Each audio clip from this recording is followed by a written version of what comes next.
Un groupe d'adolescents est arrivé le soir au vieux silo abandonné pour passer du temps tranquillement, loin des adultes.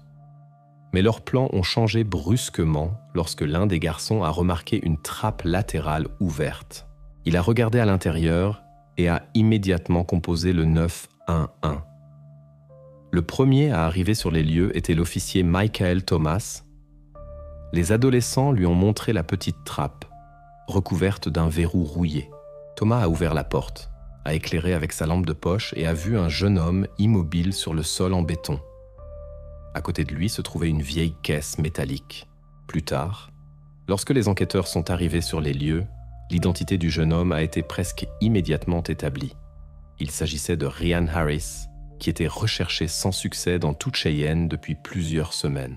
Dans la caisse, des effets personnels de sa petite amie, Jenna Marshall, ont été trouvés, notamment des photos, des sous-vêtements et une barrette à cheveux qui avait disparu plusieurs mois auparavant. Il est devenu évident que la disparition de Ryan n'était pas un hasard. L'enquête a commencé à élucider les circonstances qui avaient conduit Ryan à ce silo et à la caisse métallique contenant des objets étranges.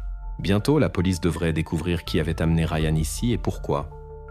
Pour comprendre comment le jeune homme s'est retrouvé dans le bâtiment abandonné, il faut remonter environ 1 mois en arrière et examiner sa vie de l'extérieur. Ryan Harris est né et a grandi dans la petite ville de Cheyenne, Wyoming. Au moment des événements, il avait atteint l'âge de 19 ans. Ryan menait une vie tout à fait ordinaire. Il travaillait de manière stable depuis 1 an et demi comme aide-gérant dans un ranch local. Ses supérieurs le décrivaient positivement, sans reproche. Le garçon était responsable, ponctuel et exécutait son travail avec soin. Ryan n'avait pas beaucoup d'amis proches, mais chacun d'eux était une personne éprouvée. Le plus proche d'entre eux était Caleb Stone, du même âge que Ryan. Les garçons étaient amis depuis l'école primaire et avaient pratiquement grandi ensemble. On les voyait souvent au café local ou sur le terrain de basket. Les voisins étaient habitués à les voir constamment ensemble. Outre son ami, Ryan avait une petite amie, Jenna Marshall. Ils étaient ensemble depuis environ 1 an, et tous ceux qui les voyaient ensemble pensaient que tout allait bien pour le couple. Jenna a déclaré plus tard qu'il n'y avait pas eu de dispute majeure ni de désaccord significatif entre elle et Ryan. Il prenait toujours soin d'elle, la récupérait après le travail et passait son temps libre avec elle. Les parents de Ryan ont souligné lors des interrogatoires que leur fils n'était lié ni à la criminalité, ni à des dettes. Ils ont également noté qu'il avait retiré littéralement quelques jours avant sa disparition $200 en espèces de son compte pour acheter des billets de concert pour Jenna. L'ami de Ryan, Caleb, a également volontiers parlé à la police, expliquant qu'il s'était donné rendez-vous ce soir-là au vieux silo pour simplement passer du temps et boire une bière. Caleb a assuré qu'il était arrivé à l'heure mais n'avait pas trouvé son ami. Il a ajouté qu'il avait appelé Ryan mais que celui-ci n'avait pas répondu. Après avoir attendu environ 20 minutes, Caleb aurait décidé que son ami avait simplement changé d'avis et était rentré tranquillement chez lui. Ni les amis, ni la famille ne pouvaient se souvenir de quelqu'un qui aurait voulu nuire à Ryan. À première vue, sa vie semblait tout à fait normale. Travail au ranch, bonne relation avec sa petite amie, un ami fidèle. Rien d'inhabituel ou de suspect. Mais c'est précisément ce qui a intrigué les enquêteurs. Ils devaient découvrir pourquoi un jeune homme tout à fait ordinaire de 19 ans s'était soudainement retrouvé dans un endroit isolé, à côté d'une étrange caisse contenant des objets inconnus. La famille et la police ont commencé à examiner le cercle de connaissances de Ryan Harris, dans l'espoir de trouver un indice. Le 10 octobre 2005 fut le dernier jour où Ryan Harris fut vu vivant. Tout a commencé comme d'habitude. Le matin, le travail, de courtes conversations avec des collègues. Selon le directeur du ranch où le jeune homme travaillait depuis plus d'1 an, il a terminé son quart de travail sans incident et est parti vers 6 heures du soir. Il n'est pas resté longtemps à la maison. Sa mère s'est souvenue que son fils était entré, s'était rapidement changé et avait l'air calme, bien qu'un peu fatigué. Il a dit qu'il rencontrait Caleb Stone ce soir-là, son ami d'enfance. Avant de partir, Ryan a noté qu'il pourrait passer chez Jenna plus tard. Ce furent sans ces derniers mots que ses parents ont entendus. L'historique des discussions entre Ryan et Jenna ce jour-là était anodin. Ils ont échangé de courts messages, discutant de leurs plans et du concert auquel ils voulaient aller ensemble. La dernière fois, Jenna a reçu un message de lui vers 7h30. « Je vais chez Caleb, je t'appelle plus tard. » Après cela, le téléphone est resté silencieux. Plus tard, les opérateurs de téléphonie mobile ont confirmé que l'appareil était resté actif jusqu'à 11h du soir avant que le signal ne disparaisse complètement. Le lendemain matin, Ryan ne s'est pas présenté au travail. Les parents ont appelé le ranch, mais on leur a répondu qu'il n'était pas là et que personne ne savait où il pourrait être. Le téléphone ne répondait toujours pas. À 8h du matin le 11 octobre, la famille Harris s'est rendue au bureau du shérif du comté de Laramie et a déposé une déclaration officielle de personnes disparues.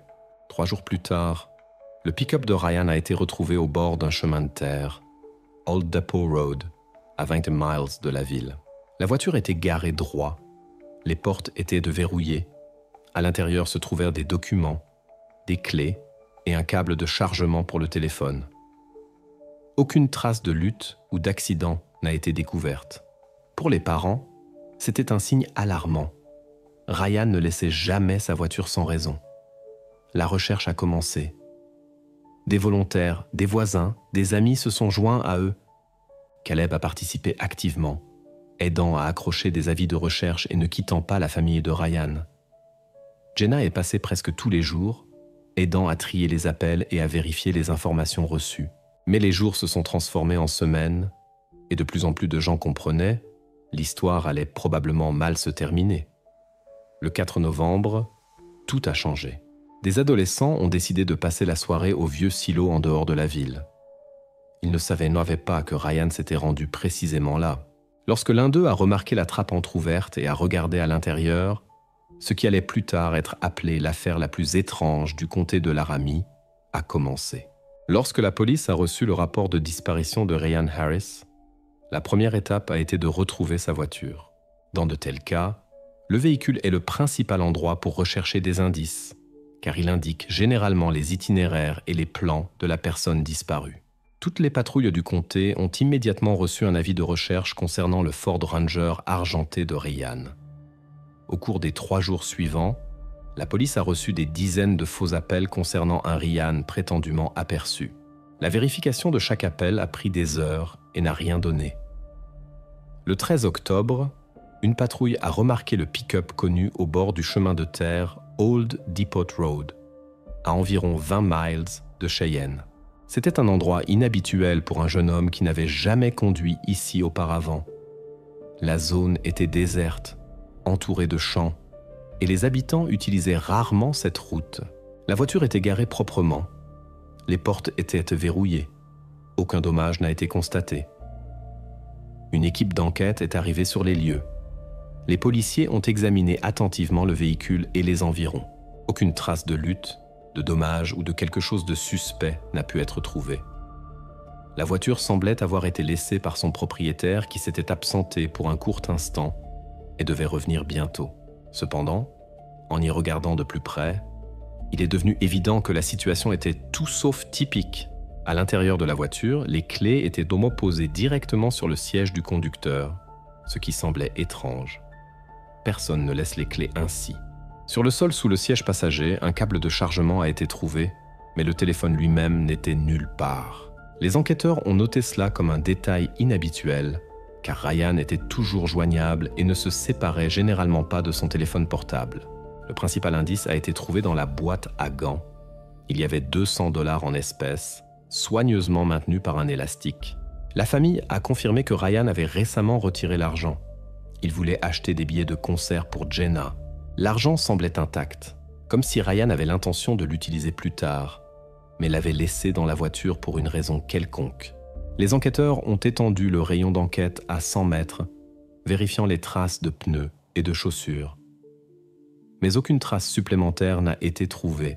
La voiture était là comme si elle avait été délibérément placée et que des efforts minutieux avaient été faits pour ne laisser aucune trace. La caméra de surveillance la plus proche situé dans une station-service, a également été vérifié et avait enregistré un véhicule similaire se dirigeant vers Old Depot Road le soir du 10 octobre. Malheureusement, le conducteur n'était pas identifiable. Le soir du même jour, le shérif a rencontré les parents de Ryan et leur a parlé de la découverte de la voiture. Pour la famille, c'était à la fois une bonne et une mauvaise nouvelle. La voiture avait été retrouvée, mais il n'y avait aucune explication quant à ce qui était arrivé à leur fils.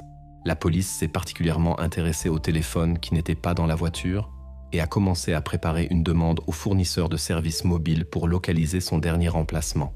L'argent dans la boîte à gants est devenu le premier élément de preuve matérielle, mais n'a pas répondu à la question principale. Où était Ryan lui-même? La police n'avait aucune preuve directe, aucun témoin, ni aucun autre indice évident. Il n'y avait qu'une voiture abandonnée qui confondait plus qu'elle n'expliquait. Les enquêteurs ont compris qu'ils ne pourraient pas avancer sans parler aux personnes les plus proches de Ryan, sa petite amie Jenna et son meilleur ami Caleb. Quelques jours plus tard, les deux ont été convoqués au poste pour des interrogatoires séparés. Et bientôt, il s'avérerait que ces conversations changeraient complètement la direction de l'enquête.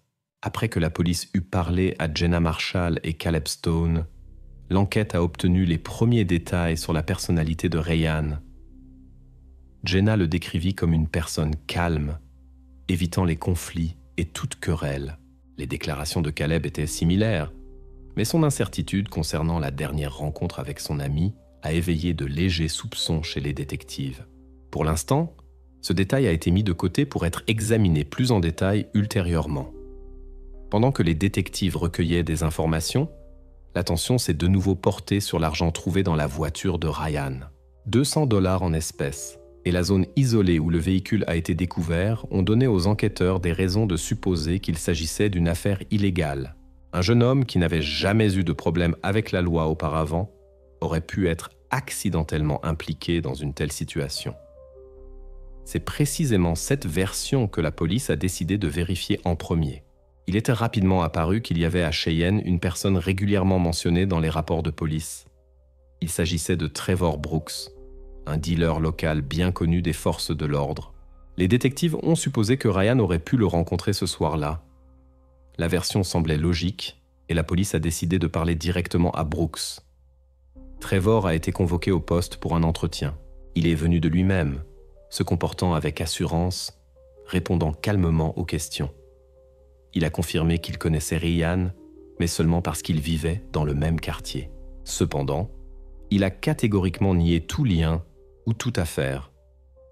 Les enquêteurs ont accueilli ces paroles avec prudence, sachant que chaque mot devait être vérifié. La vérification de son alibi a commencé par les relevés téléphoniques. Selon les données du fournisseur, Trevor se trouvait loin d'Old Depot Road le soir du 10 octobre. Plusieurs témoins ont confirmé. Il a passé toute la soirée dans un bar où on se souvenait bien de lui. Des caméras de surveillance l'ont enregistré pendant tout le temps où Ryan aurait pu disparaître. Cela a entièrement confirmé ses déclarations et exclut toute implication de Trevor dans les événements de cette soirée. Après avoir vérifié Brooks, les enquêteurs ont décidé d'examiner également son entourage. Peut-être quelqu'un d'autre pourrait-il être lié à Ryan.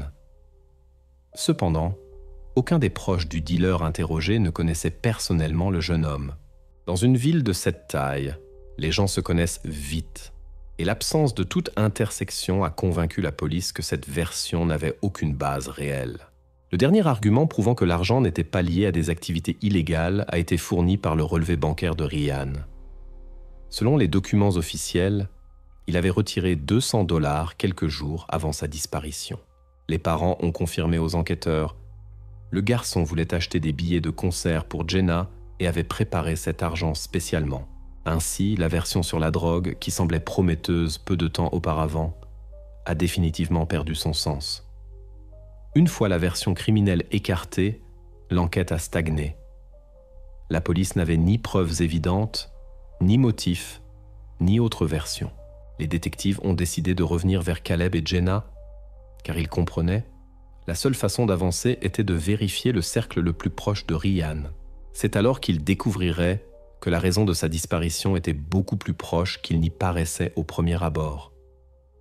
Début novembre, l'enquête sur la disparition de Ryan Harris était pratiquement au point mort. Toutes les versions avaient été vérifiées et écartées.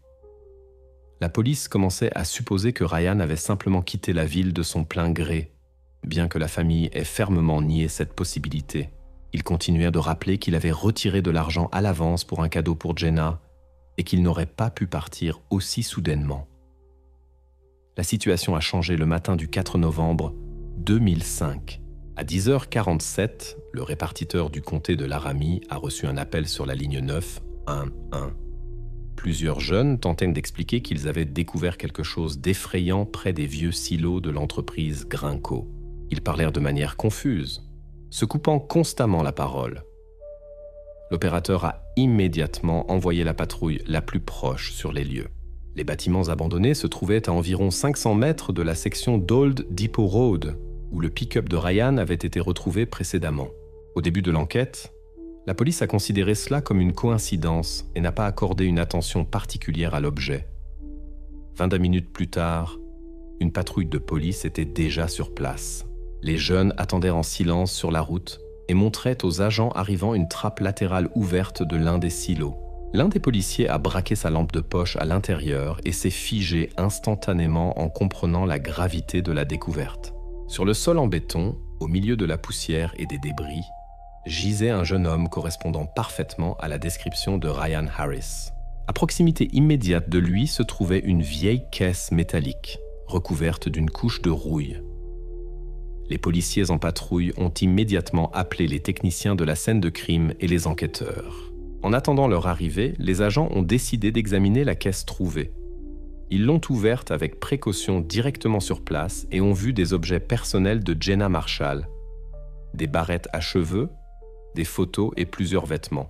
Il est immédiatement apparu clairement que ces objets avaient déjà été signalés comme disparus par Jenna. Les techniciens de la scène de crime et les enquêteurs ont examiné minutieusement l'endroit. La trappe par laquelle les jeunes avaient découvert Ryan était équipée d'un loquet massif qui ne pouvait être fermé que de l'extérieur. Les jeunes l'avaient déjà trouvée ouverte, ce qui a fait penser aux enquêteurs. Quelqu'un aurait pu revenir plus tard et ouvrir à nouveau la porte. Plus tard, les bulletins météorologiques ont confirmé, le 1er novembre, une forte tempête avec des rafales de vent allant jusqu'à 80 km/h avait traversé le comté. Cela suffisait à arracher le loquet rouillé. Lors de l'examen minutieux de l'intérieur de la trappe, les enquêteurs ont découvert des éraflures fraîches et de petites bosses, indiquant clairement des tentatives de sortie de l'intérieur. Les médecins légistes ont rapidement établi que le jeune homme était resté piégé pendant au moins 3 semaines. Ses vêtements et ses effets personnels correspondaient entièrement à la description de la famille. Dans ses poches, des clés de maison et un briquet ont été trouvés. Le téléphone manquait. Il est devenu évident qu'il était impossible de se libérer de là par ses propres moyens, et personne n'aurait entendu des appels à l'aide dans un tel endroit. 2 jours plus tard, le 6 novembre, la police a reçu le rapport préliminaire du médecin légiste. Selon le rapport, la cause du décès était la déshydratation, due à une longue période sans eau. Mais le détail le plus important de l'expertise était un traumatisme crânio-cérébral qu'il avait subi peu avant d'être enfermé. Les experts ont expliqué que le coup était suffisamment fort pour provoquer une désorientation et une perte partielle de conscience, mais pas assez grave pour le rendre complètement immobile. Ryan était évidemment revenu à lui et avait tenté de sortir, mais ses forces l'ont rapidement abandonné. Ce sont précisément ces conclusions qui ont forcé la police à réévaluer l'ensemble de l'affaire.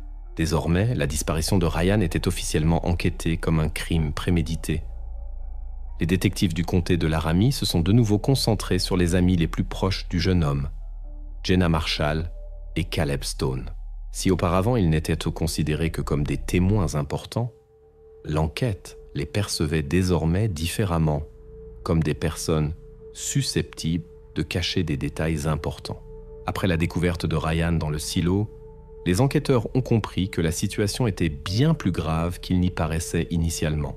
Chaque nouvelle preuve indiquait que les actions de ce soir-là n'étaient pas un hasard, mais faisaient partie d'un plan clair. La police a commencé à se préparer à de nouveaux interrogatoires de Jenna et Caleb, convaincus que l'un d'eux détenait la clé pour résoudre les événements qui avaient conduit le jeune homme dans un piège d'où il n'avait pu s'échapper. Après que l'affaire Ryan Harris eut été officiellement classée comme un crime prémédité, le groupe d'enquête du comté de Laramie a décidé d'examiner de nouveau et en profondeur la caisse métallique découverte à côté de lui dans le silo abandonné. Elle était répertoriée dans les dossiers comme pièce à conviction EV004. Jusqu'à ce moment, l'objet n'avait pas attiré une attention particulière, mais maintenant, son importance avait considérablement augmenté. Les techniciens de la scène de crime ont commencé une expertise supplémentaire. La caisse était faite de vieux métal, recouverte de rouille et présentait de nombreuses rayures. Sur la face extérieure du couvercle, malgré le temps et la rouille, les spécialistes ont découvert des empreintes suffisamment claires pour être identifiées. Sur les parois intérieures, il y avait des traces de contact fréquents, empreintes de mains, traces de sueur et de graisse, ainsi que des particules épithéliales. Lorsque les enquêteurs ont ouvert la caisse, ils ont immédiatement compris qu'ils n'avaient pas affaire à un assemblage aléatoire d'objets. Tout le contenu était soigneusement disposé et caché sous une couche de vieux journaux. D'abord, les détectives ont vu des photos. Elles montraient Jenna Marshall, mais toutes les prises de vue avaient manifestement été faites à son insu. La jeune fille se trouvait dans la rue, près de sa maison, dans un café, sur un parking. Les photos avaient été prises secrètement, de loin, et même la nuit. Les enquêteurs ont immédiatement noté que les prises de vue n'avaient pas été réalisées en une seule fois, mais sur différentes périodes. Cela indiquait une observation systématique. Les techniciens de la scène de crime ont retiré les photos avec soin et les ont sécurisées comme preuves distinctes. Parmi les photographies se trouvait, dans une liasse séparée, une barrette à cheveux. Elle avait l'air ancienne et avait manifestement été utilisée de nombreuses fois. Les experts y ont remarqué des résidus de matière biologique et plusieurs empreintes digitales partiellement identifiables. Il était évident que quelqu'un avait soigneusement conservé cette barrette, lui accordant une importance particulière. Enfin, au fond de la boîte se trouvaient des effets personnels, de la lingerie féminine, soigneusement pliée et propre. Elle était cachée avec soin, comme si elle représentait quelque chose d'extrêmement important pour le propriétaire de la boîte. Il était immédiatement clair que la personne qui avait collectionné et conservé ces objets nourrissait une obsession particulière et un intérêt malsain pour Jenna. Les enquêteurs ont préparé la procédure d'identification avec prudence, sachant à quel point ce moment était délicat. Le lendemain, Jenna a été convoquée au poste de police. On lui a brièvement expliqué ce qui allait se passer, après quoi, la jeune femme a examiné les objets trouvés. Elle a immédiatement reconnu la barrette à cheveux. Jenna a raconté que c'était un cadeau de sa grand-mère qu'elle avait perdu il y a environ 1 an. À l'époque, la jeune femme n'y avait pas prêté attention, pensant l'avoir simplement égarée quelque part dans la maison. Maintenant, elle devait admettre que la barrette avait été volée. Lorsqu'on lui a montré les photos, Jenna les a fixées en silence pendant un certain temps, puis elle a confirmé qu'elle les voyait pour la première fois. Elle ne pouvait pas imaginer que quelqu'un l'avait suivie si longtemps et inaperçue. Cette nouvelle l'a profondément choquée et elle a commencé à prendre conscience du danger réel. Enfin, Jenna a identifié les effets personnels qui, comme elle s'en souvenait, avaient disparu de sa chambre il y a quelques mois. Elle a dit avoir remarqué leur disparition, mais à l'époque, elle avait décidé qu'elle les avait simplement perdus. Maintenant, il était évident. Quelqu'un était entré chez elle et avait secrètement, progressivement et régulièrement emporté des effets personnels. Chacun de ces mots a été soigneusement consigné par les enquêteurs dans le procès-verbal d'identification officiel. Ainsi, il a été confirmé que tous les objets lui appartenaient réellement et qu'ils avaient disparu petit à petit sur une période d'environ 1 an. La jeune femme a quitté le poste de police profondément ébranlée. Dans son comportement, il n'y avait aucune contradiction ni incertitude, seulement un choc et une peur sincère. Après la procédure d'identification, la boîte a été scellée à nouveau et immédiatement envoyée pour un examen dactyloscopique supplémentaire. La tâche principale était maintenant de déterminer le propriétaire des empreintes trouvées.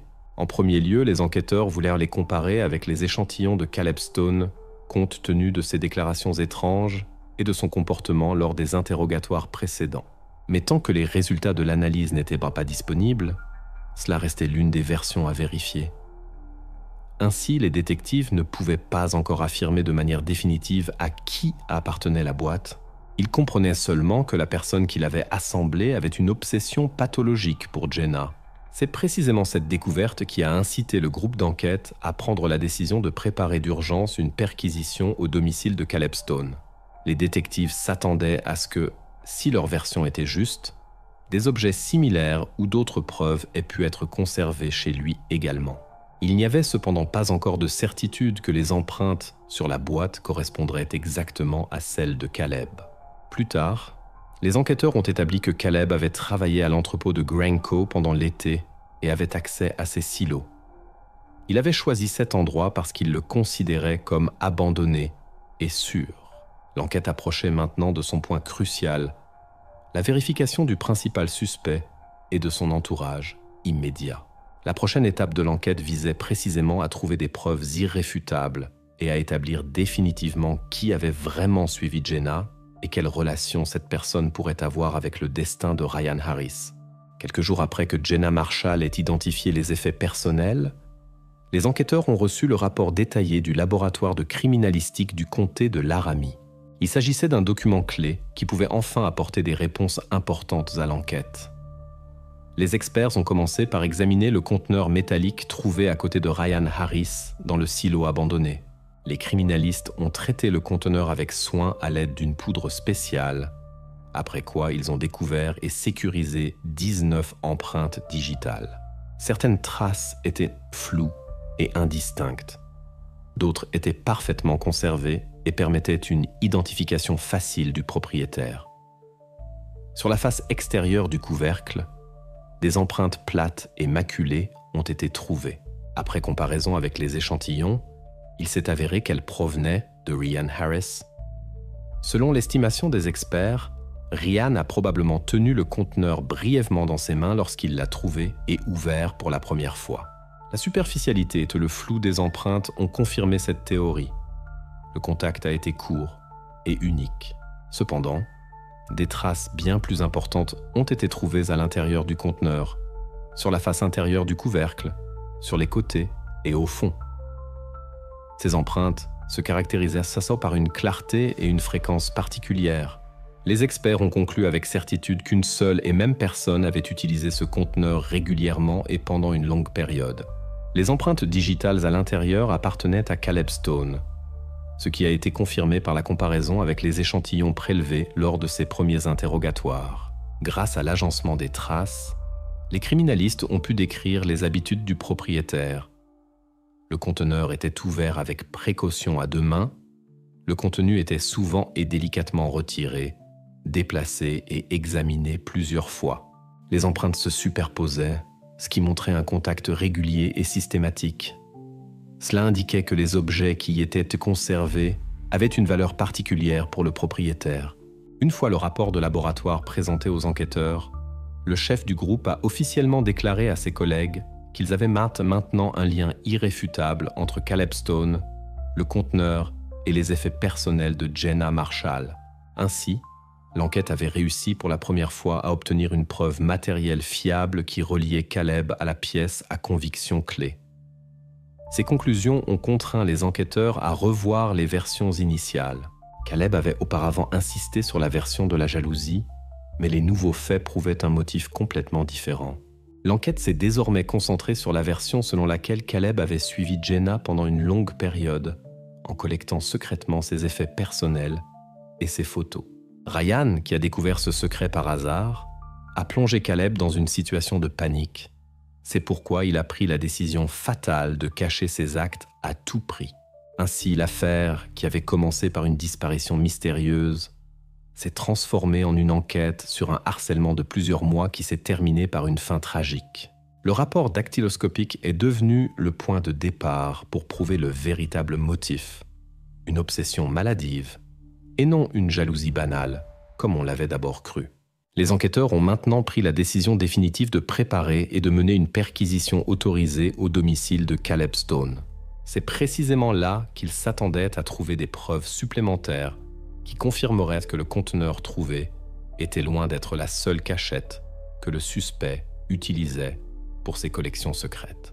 Après que les résultats de l'expertise médico-légale confirmant le lien de Caleb Stone avec le conteneur métallique ont été disponibles, une nouvelle question importante s'est posée aux enquêteurs. Ils doutèrent que Caleb ait pu transporter Ryan Harris seul dans le silo sans recourir à une aide extérieure. Les détectives ont compris que cela dépendait précisément de la nécessité de rechercher une deuxième personne, ou si Caleb était le seul coupable. Afin de vérifier soigneusement cette version, les enquêteurs ont organisé une vérification détaillée et préparée directement sur les lieux du crime, dans ce même silo de la société Grinco. Les criminalistes et les enquêteurs ont recréé les conditions de manière à ce qu'elles soient aussi proches que possible de celles du soir de la disparition de Ryan. La même heure de la journée, un éclairage similaire, une position identique de la trappe et de l'environnement. Pour la réalisation de l'expérience, un modèle imitant au maximum le poids et la stature de Ryan a été utilisé. La poupée pesait environ 170 livres, ce qui correspondait aux paramètres physiques du jeune homme.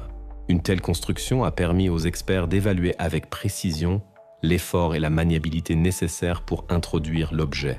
Le groupe d'enquête a fait appel à un policier pour l'expérience, correspondant à Caleb Stone en taille et en conditions physiques.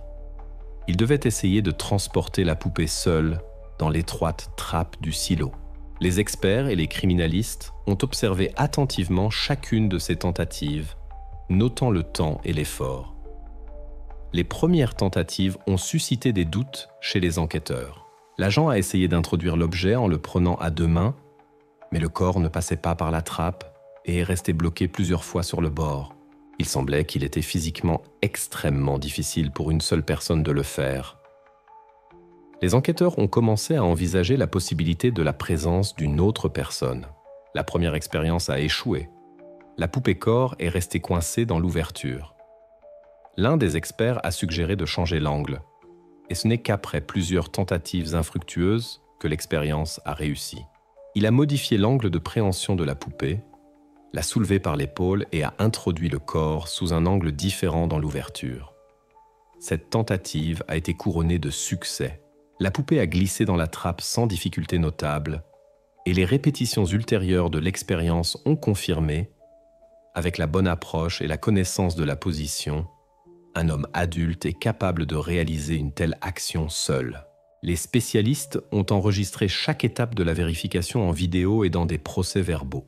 Il a également été noté que l'effort requis pour une personne de la stature de Caleb Stone était tout à fait gérable, surtout compte tenu de la situation de stress dans laquelle il se trouvait. Après une série de répétitions réussies, les techniciens de laboratoire ont complètement exclu la nécessité d'un deuxième participant. Afin d'exclure tout doute, les enquêteurs ont procédé à un nouvel examen des environs et du silo lui-même. L'objectif était clair, s'assurer qu'il n'y avait aucune trace d'un éventuel complice qui aurait pu être précédemment négligé. L'examen minutieux des lieux n'a révélé aucune nouvelle empreinte de chaussure, empreinte digitale ou autre indice suggérant une autre personne. Les résultats de l'expérience et le nouvel examen ont entièrement convaincu les enquêteurs que la version avec un éventuel complice n'était pas confirmée. Les enquêteurs avaient par ça maintenant des raisons impérieuses de supposer que Caleb Stone avait agi exclusivement seul et que personne d'autre n'était impliqué dans les événements de cette soirée. Ces conclusions ont aidé les enquêteurs à reconstruire définitivement la chaîne des événements. Caleb a longtemps caché son secret, collectionnant les effets personnels de Jenna Marshall. Lorsque Ryan a découvert accidentellement sa collection, Caleb, pris de panique et de la peur d'être découvert, a pris une décision hâtive, irréfléchie et fatale. Agissant sous l'influence des émotions et de la peur, il a fait ce qu'il fallait pour que le secret reste caché pour toujours. Les enquêteurs étaient maintenant prêts à passer à l'étape suivante de l'enquête, la perquisition autorisée de la maison et du garage de Caleb Stone. C'est là que les enquêteurs s'attendaient à trouver les preuves manquantes qui permettraient de confirmer définitivement la version de l'obsession compulsive à long terme de Caleb et de compléter le tableau général du crime. Après que les experts en criminalistique aient complètement exclu la version avec un deuxième participant, la police s'est concentrée sur la prochaine étape cruciale une perquisition approfondie du domicile de Caleb Stone. Le 11 novembre 2005, le tribunal a officiellement délivré un mandat de perquisition et le groupe d'intervention s'est rendu à la périphérie de Cheyenne. L'appartement de Caleb appartenait à son oncle, qui, peu avant les événements, avait déménagé dans un autre État pour le travail et avait permis à son neveu d'y vivre temporairement. Les parents de Caleb ont vu le déménagement avec calme, pensant que le jeune homme était assez mature pour une vie indépendante. Personne dans son entourage proche ne soupçonnait que la véritable raison était le désir de Caleb de cacher son obsession secrète pour Jenna. De l'extérieur, la maison avait l'air typique. Façade entretenue, cour soignée, entrée propre. Mais lorsque le groupe d'enquête est entré, il a immédiatement remarqué que l'intérieur était délibérément dépourvu d'effets personnels et d'articles ménagers. L'absence presque totale de traces personnelles indiquait que l'habitant s'efforçait de ne rien révéler sur lui-même, même aux visiteurs occasionnels. Lors de l'examen détaillé des lieux, les enquêteurs ont remarqué un petit garde-manger au sous-sol. Il était sécurisé par un cadenas séparé et encombré de vieilles boîtes, d'outils et de meubles. Caleb s'attendait peut-être à ce que cet endroit passe inaperçu, surtout si les policiers se limitaient à une inspection superficielle.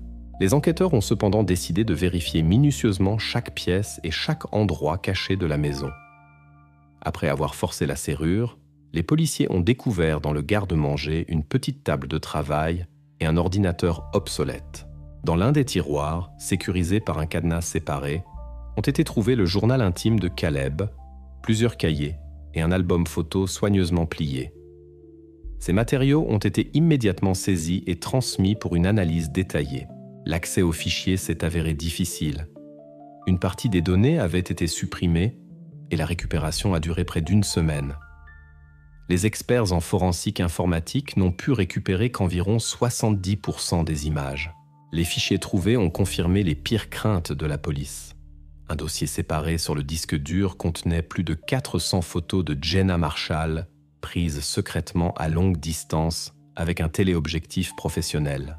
Toutes les images étaient triées dans des dossiers, pourvus de courtes marques numériques et accompagnées de commentaires concis sur le lieu et l'heure de la prise de vue. L'analyse des enregistrements a montré que l'observation avait été menée avec soin et méthode. Les experts en criminalistique ont constaté la systématique dans l'enregistrement de la vie quotidienne de Jenna, son emploi du temps, ses itinéraires et ses rencontres. Un tel niveau de détail témoignait d'une profonde obsession et d'une attention malsaine que le suspect cachait même à ses plus proches confidents. Mais la pièce à conviction décisive était le journal intime trouvé dans le tiroir fermé à clé de la table. Les premières entrées semblaient neutres et inoffensives, mais progressivement, leur contenu a pris un caractère obsessionnel. Caleb notait méticuleusement chaque action de Jenna, ses réactions et même son humeur. Au fil du temps, les écrits ont révélé des signes de tension émotionnelle et d'irritabilité, provoqués par le fait que la jeune femme ne réagissait pas à son attention cachée. La psychologie judiciaire a classé le comportement du suspect comme un harcèlement pathologique classique basé sur la dépendance émotionnelle et les fantasmes obsessionnels. À la suite de l'examen du journal intime, les psychologues ont établi un profil clair de Caleb, qui a mis en évidence son incapacité à contrôler ses émotions et sa tendance à percevoir Jenna non pas comme une personnalité indépendante, mais comme un objet de ses propres besoins et attentes. Les matériaux recueillis lors de la perquisition ont été présentés plus tard au tribunal et sont devenus les preuves les plus importantes de l'affaire. Grâce au journal intime et à l'archive photographique, le juge et les jurés ont pu se convaincre directement de la gravité de la vie cachée de Caleb et de la durée pendant laquelle il avait observé Jenna de manière planifiée. Ainsi, le côté soigneusement caché de la vie du suspect n'est devenu évident que grâce au travail approfondi du groupe d'enquête et des spécialistes techniques. Caleb s'attendait clairement à ce que sa cachette reste indétectée, et c'est précisément cette erreur qui a permis à la police de révéler entièrement ses motivations et son vrai caractère. L'enquête n'avait plus qu'une dernière étape, établir précisément les événements du soir de la disparition de Ryan Harris et clarifier comment la persécution cachée de la jeune femme était devenue une tragédie qui avait coûté la vie à son meilleur ami. Le 11 novembre 2005, Caleb Stone se trouvait dans une salle d'interrogatoire au poste de police du comté de Laramie. Officiellement, il avait toujours le statut de témoin et supposait que la conversation ne servait qu'à clarifier des détails. Le jeune homme ne se doutait pas que les enquêteurs avaient effectué une perquisition approfondie quelques heures plus tôt et connaissaient déjà les preuves trouvées chez lui. À l'intérieur de la pièce, régnait l'atmosphère habituelle.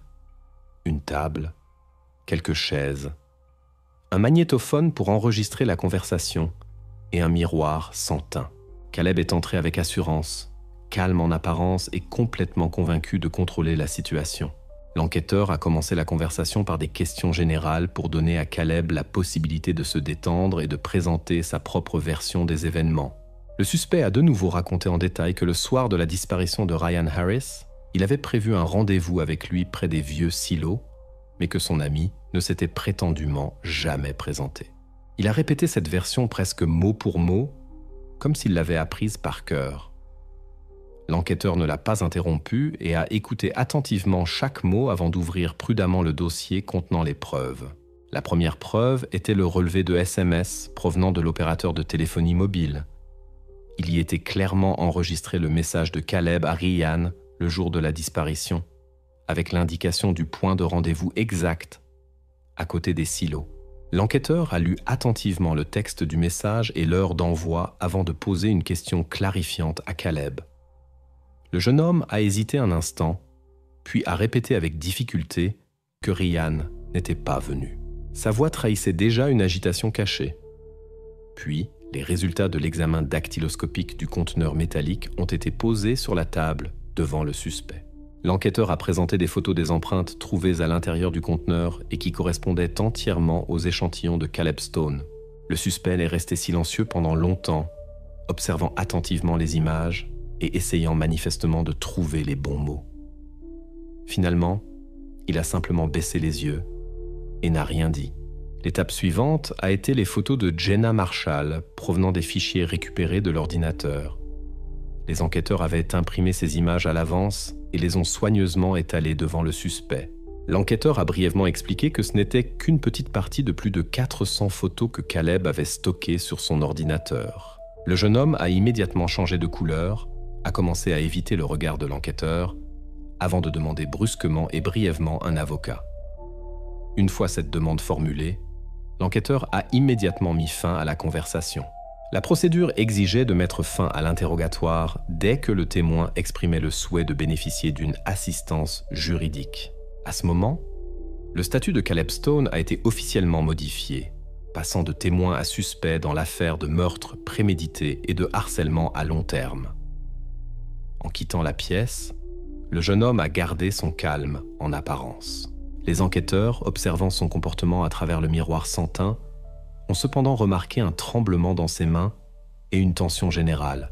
Le suspect n'est pas entré en conflit avec l'enquêteur, n'a présenté aucune justification ni contre-argument. Son refus de poursuivre la conversation a encore plus convaincu les enquêteurs que Caleb réalisait la gravité de sa situation et comprenait « les preuves recueillies ne lui laissaient aucune possibilité de nier les faits ».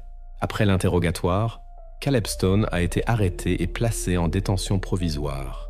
La prochaine tâche la plus importante de l'enquête était de reconstituer définitivement les événements du soir où Caleb a rencontré Ryan et de prouver au tribunal que l'issue tragique n'était pas un hasard, mais le résultat des actions d'un homme qui avait longtemps caché son dangereuse idée fixe. Après l'arrestation de Caleb Stone, l'avocat a continué à insister sur la version de la défense, soulignant l'absence de preuves directes que c'était Caleb qui avait enfermé Ryan Harris dans le silo. Oui, les empreintes sur le conteneur provenaient de lui, les objets appartenaient à Jenna, et tout cela prouvait l'obsession de Caleb. Mais la défense a fait valoir. L'enquête n'a pas pu prouver que Caleb était personnellement présent lorsque Ryan a été enfermé. La police avait besoin d'une preuve plus solide. C'est précisément pourquoi les enquêteurs ont décidé de réexaminer en détail la zone autour du silo et ont organisé, 1 mois après la découverte du corps, une nouvelle inspection extrêmement approfondie. C'est cette vérification, menée plus soigneusement que les précédentes, qui a mis au jour une découverte inattendue. Dans le sol, sous la structure métallique d'une plateforme, les enquêteurs ont trouvé le téléphone de Ryan Harris, qui n'avait été trouvé ni lors de la première inspection du lieu, ni plus tard. C'était un Nokia 6230, un modèle populaire du début des années 2000, qui disposait d'un dictaphone intégré. Le téléphone gisait sans couvercle arrière ni batterie, le boîtier était endommagé et sale. Le téléphone aurait pu se retrouver sous la plateforme lors de travaux de nettoyage ou à cause de l'érosion du sol après des pluies. Sa découverte tardive ne pouvait pas s'expliquer autrement. Grâce au numéro de série, l'appareil a été clairement identifié comme étant la propriété de Ryan. L'examen par des spécialistes locaux a immédiatement montré que le téléphone était fortement endommagé et ne pouvait pas être réparé par des méthodes conventionnelles. L'appareil a ensuite été envoyé au laboratoire du FBI à Quantico, où existaient des technologies de récupération de données, même à partir d'appareils endommagés du début des années 2000. Le travail des experts a duré plusieurs semaines. Les premiers résultats semblaient standards, SMS, numéro de téléphone, journaux d'appel. Mais un fichier audio, enregistré avec le dictaphone intégré du téléphone, a été décisif. Le Nokia 6230 disposait d'une telle fonction, permettant d'enregistrer jusqu'à plusieurs minutes de son. Le fichier était daté du 11 octobre 2005, 1h14 du matin, environ 5 heures après le dernier contact connu de Ryan avec le monde extérieur. Le fichier était endommagé, mais les experts ont pu le récupérer presque entièrement. Sur l'enregistrement, on pouvait entendre clairement de légers coups contre du métal avec l'écho caractéristique d'un espace clos. Après une courte pause, la voix faible et affaiblie de Ryan Harris a été entendue. Une expertise phonétique a confirmé l'identité. Il parlait avec difficulté, doucement, mais appelait clairement Caleb par son nom et lui demandait d'ouvrir la porte. Les enquêteurs ont supposé que Ryan, lorsqu'il a repris conscience dans le silo et a compris qu'il était enfermé, a instinctivement tenté d'appeler à l'aide. Mais en raison du signal faible, de la mauvaise connexion ou des dommages, l'appareil n'a pas pu passer d'appel. Ryan, probablement dans un état de panique et de faiblesse, a accidentellement activé le dictaphone et a fait un court enregistrement qui était resté dans la mémoire de l'appareil. Après avoir reçu le rapport du FBI, l'enquête a obtenu la confirmation directe nécessaire de la présence de Caleb sur les lieux du crime. L'enregistrement audio est devenu l'élément décisif de l'accusation. La défense ne pouvait plus argumenter sa position avec l'absence de preuves directes. Cet enregistrement a été officiellement inclus dans le dossier comme preuve clé et a confirmé que Caleb avait délibérément laissé Ryan piégé sans aide et sans possibilité de fuite. Il ne restait plus qu'une chose à l'enquête: préparer entièrement les dossiers pour le procès afin de prouver définitivement que la tragédie était le résultat des actions d'un homme qui avait longtemps vécu sous l'emprise de sa propre idée fixe. Après que l'enregistrement audio a été remis à l'avocat de Caleb Stone, il est devenu évident à quel point cela allait gravement influencer le déroulement du procès. La position de la défense, qui reposait auparavant exclusivement sur l'absence de preuves directes de l'implication personnelle de Caleb dans l'enfermement de Ryan dans le silo, était considérablement affaiblie. L'avocat a demandé une réunion confidentielle avec le procureur du comté de Laramie pour discuter de la stratégie future du procès et de la possibilité de modifier l'approche avant le début du procès.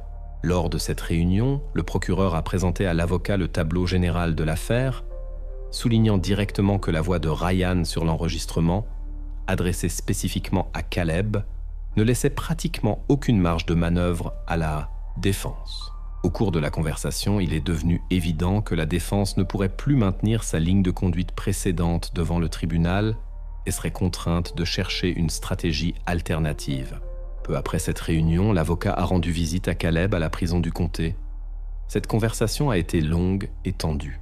Au début, Caleb a catégoriquement insisté sur son innocence, répétant la version précédente, mais après que l'avocat lui a personnellement fait écouter l'enregistrement audio restauré, le comportement du suspect a changé du tout au tout.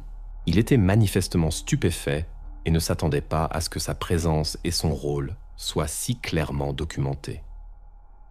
2 jours après la rencontre avec l'avocat, Caleb Stone a accepté de faire de nouvelles déclarations officielles.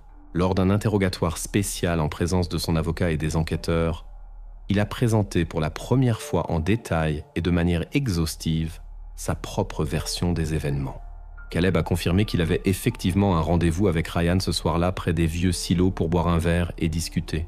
Dans ses nouvelles déclarations, il a affirmé qu'il ne s'attendait absolument pas à ce que Ryan trouve le conteneur avec les effets personnels de Jenna, qu'il avait soigneusement caché dans le silo. Lorsque Ryan est sorti avec le conteneur et a commencé à poser des questions embarrassantes, Caleb a paniqué par une peur soudaine d'être découvert. Une violente dispute a éclaté entre les amis, à la suite de laquelle Caleb a fortement poussé Ryan. Le jeune homme est tombé et a heurté sa tête sur le socle en béton du silo. Caleb a dit aux enquêteurs qu'à ce moment-là, il était totalement convaincu que l'irréparable s'était produit. Pris de panique, il a décidé de cacher ce qui s'était passé, n'a pas appelé à l'aide et a caché Ryan, dans un accès d'émotion et de peur, à l'intérieur du silo, en fermant la lourde trappe. Il a affirmé qu'il n'avait pas remarqué que Ryan était encore en vie et que ses actions auraient de si tragiques conséquences. À la fin de la conversation, Caleb a reconnu son rôle dans les événements, mais a souligné qu'il avait agi impulsivement et qu'il n'avait pas été maître de lui-même à cause de la panique qui l'avait envahi à ce moment-là. Sur la base de ces nouvelles déclarations, la défense avait maintenant l'intention de convaincre le tribunal et les jurés que l'incident n'était pas un crime prémédité, mais un tragique accident. Les enquêteurs ont détaillé les nouvelles déclarations de Caleb et les ont comparées à toutes les preuves et résultats d'enquête recueillis précédemment. Ils ont compris qu'ils devaient maintenant examiner attentivement dans quelle mesure la nouvelle version du suspect correspondait à la vérité. L'enquête est entrée dans sa phase finale et la prochaine étape devait être le procès, où la mesure de la responsabilité de Caleb Stone serait finalement décidée. Après les aveux de Caleb Stone, l'enquête a pu reconstituer les événements de la soirée du 10 octobre de manière complète et sans aucun doute. Tous les détails et les motivations des personnes impliquées se sont assemblés pour former un tableau cohérent et clair. Vers 20h, Caleb a envoyé un SMS à Ryan, proposant de le rencontrer près des vieux silos de la société Grenco.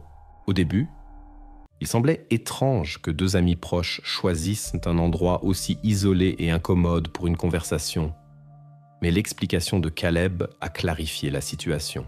En fait, c'est dans l'un de ces silos que se trouvait son conteneur soigneusement caché avec les affaires de Jenna. Ce soir-là, Caleb prévoyait de déplacer discrètement cette cachette vers un autre endroit plus sûr.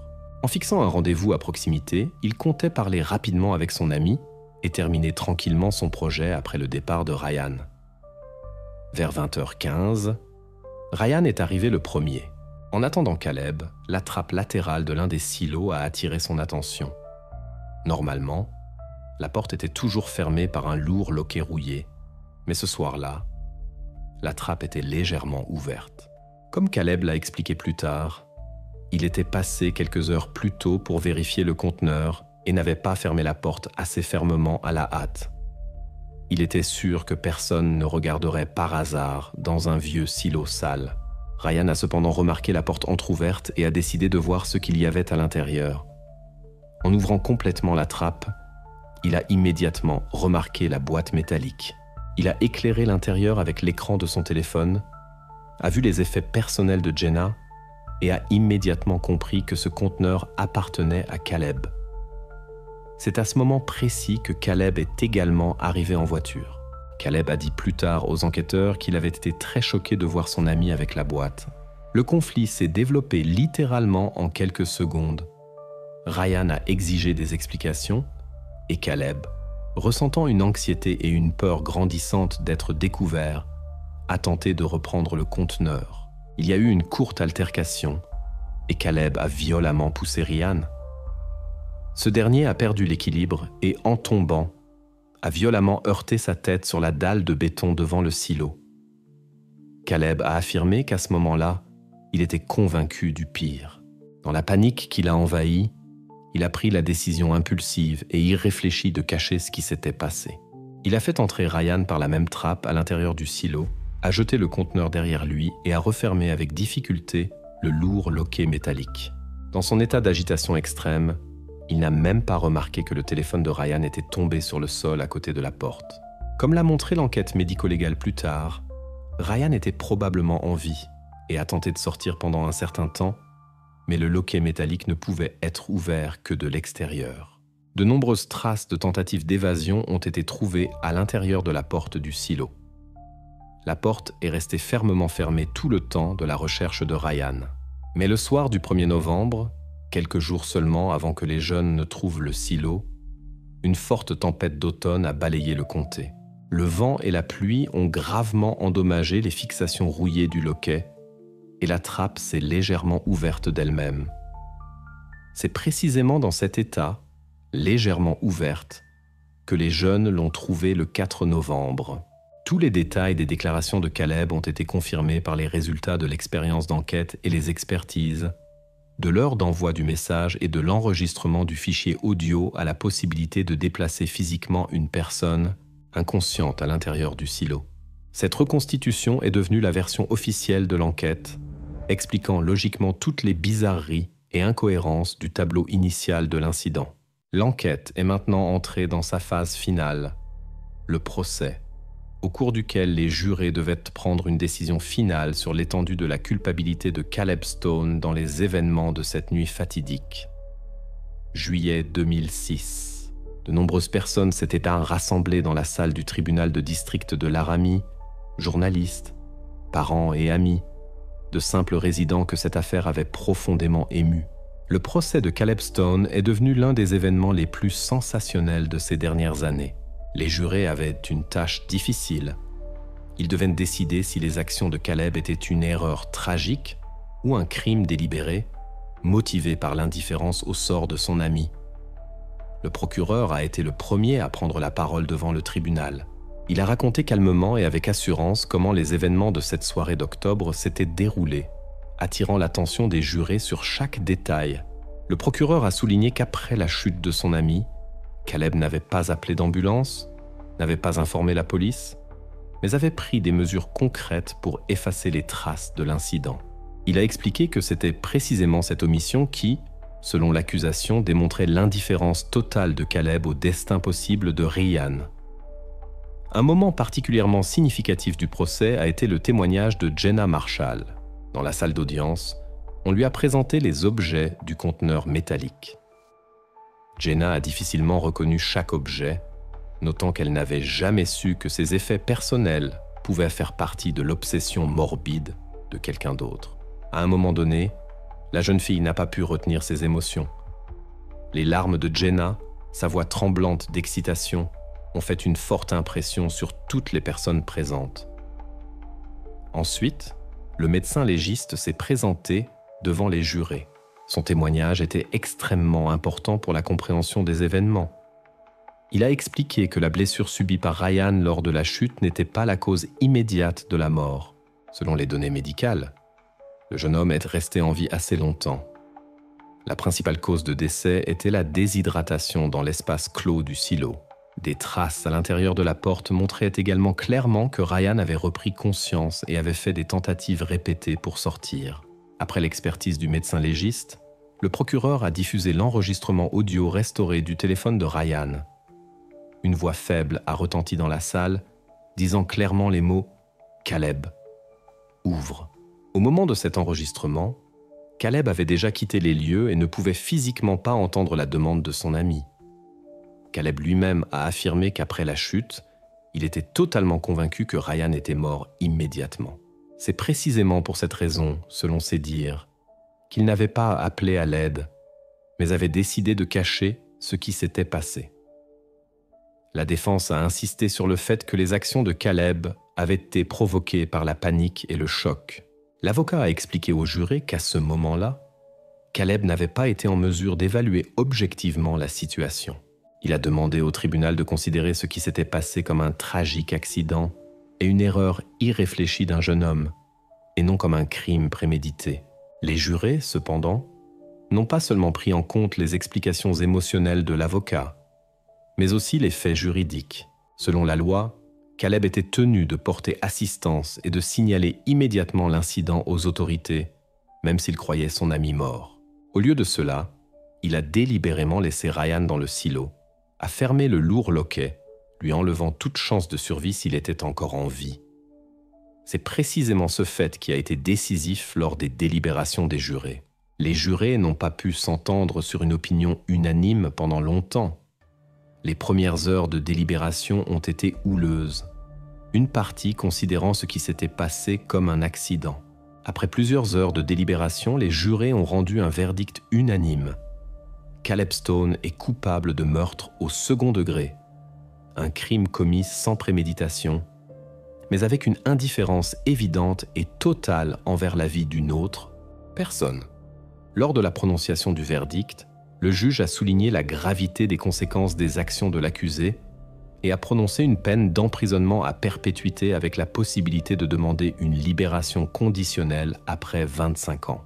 En entendant le verdict, Caleb n'a pas réagi et a continué de fixer le sol en silence. Les parents de Ryan et Jenna ont accueilli la décision du tribunal calmement et sans émotions extérieures. Ainsi s'est achevé le procès dans une affaire qui a commencé par une disparition inexpliquée et s'est terminée par la révélation d'une vérité sombre et cruelle. Mais même après le verdict, la question est restée pour de nombreux habitants du comté. Cette tragédie aurait-elle pu être évitée si une seule décision avait été différente cette nuit fatidique? Après le verdict, de nombreux habitants du comté de Laramie ont tenté de reprendre leur vie habituelle. Il s'est cependant avéré impossible d'oublier ce qui s'était passé. La tragédie avait profondément marqué la communauté locale, se transformant en une sorte de légende sombre de Cheyenne. L'une des premières à ressentir l'impossibilité de continuer sa vie d'avant fut Jenna Marshall. La jeune fille souffrait beaucoup de l'attention constante des voisins et des journalistes. En l'an 2007, elle a finalement pris la décision de quitter le Wyoming et a déménagé sur la côte Est, dans une petite ville où personne ne la connaissait. Jenna a changé de nom de famille et a délibérément rompu toutes ses anciennes attaches pour se distancier complètement du passé et laisser derrière elle les lourds souvenirs. Pendant ce temps, les silos de la société Grinko, où la tragédie s'était produite, sont devenus un lieu de pèlerinage constant pour les résidents curieux et les amateurs d'histoires criminelles. Malgré les mesures de sécurité et les avertissements des autorités, les gens continuaient de venir, de prendre des photos et d'essayer d'y pénétrer. Cela a contraint l'administration locale en l'an 2008 à prendre la décision de démolir complètement les bâtiments. En conséquence, à l'emplacement des silos, il ne restait qu'une friche qui s'est progressivement couverte d'herbe et ne rappelait plus guère ce qui s'était passé. Caleb Stone lui-même a été transféré, après le procès, dans une prison de haute sécurité de l'État du Wyoming. Au début, il s'est complètement replié sur lui-même, ne parlant pas aux compagnons de cellule, refusant toute interview et tout commentaire. Ce n'est qu'après des années que Caleb a commencé progressivement à interagir avec les psychologues de la prison et à accepter des consultations, bien que lui-même ait évité de parler des détails de ce jour-là avec eux. Conformément à la législation, Caleb aura la première possibilité de déposer une demande de libération conditionnelle, pas avant l'an 2031. Peut-être qu'avec le temps, il pourra parler plus ouvertement de ses sentiments, de ses expériences et de sa perception des événements, bien que de nouveaux faits de sa part soient peu probables. L'affaire est depuis longtemps entièrement élucidée. L'enquête et le tribunal ont établi avec certitude que l'auteur du crime était Caleb Stone. Son motif était une obsession morbide pour Jenna et la tentative panique de cacher la vérité sur sa vie secrète. La séquence des événements et les circonstances ne laissaient également aucun doute. Caleb a invité Ryan, il y a eu une confrontation, puis il a pris la décision fatale de cacher l'incident au lieu d'appeler à l'aide. Néanmoins, même après la fin de l'enquête et du procès, certains détails sont restés inexpliqués. L'enquête n'a jamais pu établir avec une certitude absolue combien de temps Ryan Harris est resté conscient après la chute et la fermeture du silo. De même, il est resté à jamais inconnu si Ryan était conscient qu'il se trouvait à côté du conteneur rempli des effets personnels de son ami.